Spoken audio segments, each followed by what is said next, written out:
Hello, my dear students of class 7. Let's discuss royal autobiographies. What mean royal auto मतलब आत्मकथा, अच्छे सम्मानित लोगों के द्वारा लिखा गया आत्मकथा है। इसमें फिरोज शाह तुगलक थे, road his autobiography called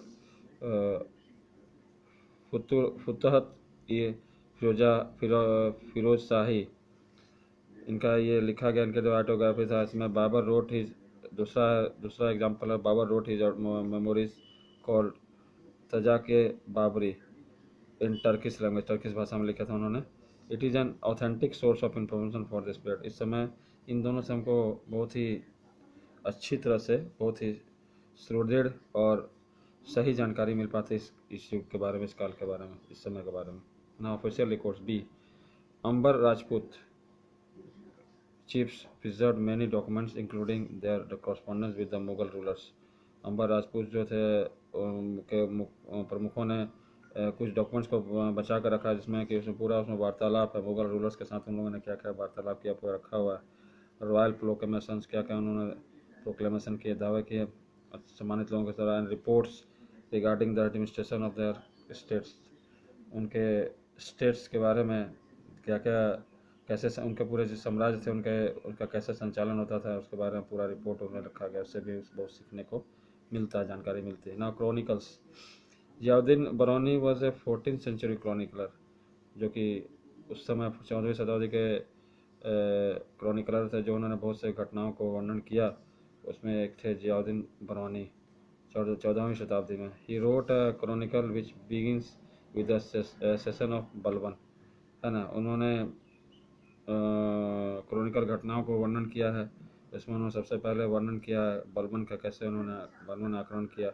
and comes down to the early years of Firoz Shah Tughlaq, Firoz Shah Tughlaq के शुरू के वर्षों में कैसे वो नीचे मतलब गिरा और क्या हो उनके साथ, कैसे वो उनके शासन में कमी आई। Abul Fazal wrote Ain Akbari which gives a detailed account of the administrative system of great Mughal Emperor Akbar। Abul Fazal जो है ऐन अकबरी लिखे, जिसमें कि पूरा डिटेल अकाउंट, पूरा डिटेल उसमें वर्णन किया गया है, कैसे संचालन सिस्टम थी, संचालन की प्रक्रिया उनकी कैसी थी, किनकी, मुग़ल एम्पायर अकबर, मुग़ल सम्राट अकबर का संचालन प्रक्रिया कैसी थी, उसमें पूरा लिखा गया ऐन अकबरी में। Now literary works like Rajatarangini by Kalhan and the epic मत महाकाव्य। तो साहित्यिक जो कुछ कृतियाँ थी, जैसे राज तरंगी जो कल्हान के द्वारा लिखा गया, और एपिक महाकाव्य जो पृथ्वीराज रासो के द्वारा लिखा गया। एपिक महाकाव्य पृथ्वीराज रासो लिखा गया चंद्रबरदाई के द्वारा। ये बहुत ही महान जो है ऐतिहासिक घटनाएँ, बहुत ऐतिहासिक वर्णन है, जिससे हमको बहुत कुछ सीखने को मिलता है उस युग के बारे में। These works throw light on early medieval period. पूरा इसमें जो है इन जितने कृतियों पर पढ़े, इससे पूरा शुरू के मध्ययुगीन भारत के बारे में बहुत कुछ जानकारी हमें मिल जाती है। Now the last topic is last heading is accounts of foreign travelers। तो विदेशी यात्री जो आए थे उन्होंने वर्णन किया था बहुत भारत के बारे में, इससे भी हमें बहुत सीखने को मिलता है। India attracted the attention of many foreign travellers. Bharat ने बहुत से विदेशी यात्रियों का ध्यान अपने तरफ आकर्षित किया, जिसमें थे Marco Polo of Venice. Marco Polo था पहला जो कि वेनिस से आया था, भारत आया था इन द 13th सेंचुरी, 13वीं शताब्दी में। He has left an interesting account of the southern Pandya kingdom. उसने पूरा अपना दक्षिण के पांड्या के साम्राज्य के बारे में पूरा उसमें वर्णन बढ़िया से किया है, अच्छा ढंग से किया है। ये ऑल्सो विजिटेड वारंगल, सब दक्षिण भारत के हैं, और उसने वारंगल का भी भ्रमण किया। His work speaks highly the merchants of Gujarat, और वो गुजरात के व्यापारियों के बारे में उसने पूरा अपना वर्णन ज़्यादातर किया है। दूसरे हैं यात्री Ibn Battuta, was a native of Morocco, Morocco से आए थे, मोरक्को के बासिंदा थे।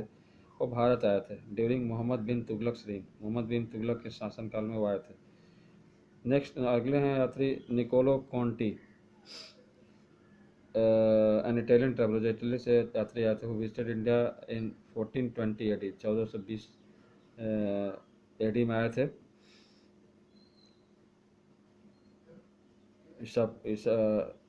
ईस्वी सन 1420 में आए थे। Spoke highly of the Hindu kingdom of Vijayanagara, Vijayanagara के भारतीय साम्राज्य के बारे में पूरा वर्णन उसमें किया। Now archives are places where old manuscripts, documents and records are stored. Archives उन जगहों को कहते हैं जहाँ पर कि पुराने पुराने मानव के द्वारा लिखित वर्णन, दस्तावेज या रिकॉर्ड्स स्टोर करके रखते हैं, जमा करके रखते हैं। That place is called archives. That's the end of this lesson. Thank you everybody, and try to do the questions that follow. We'll discuss if you have any problem in the question paper in the next class. Thank you.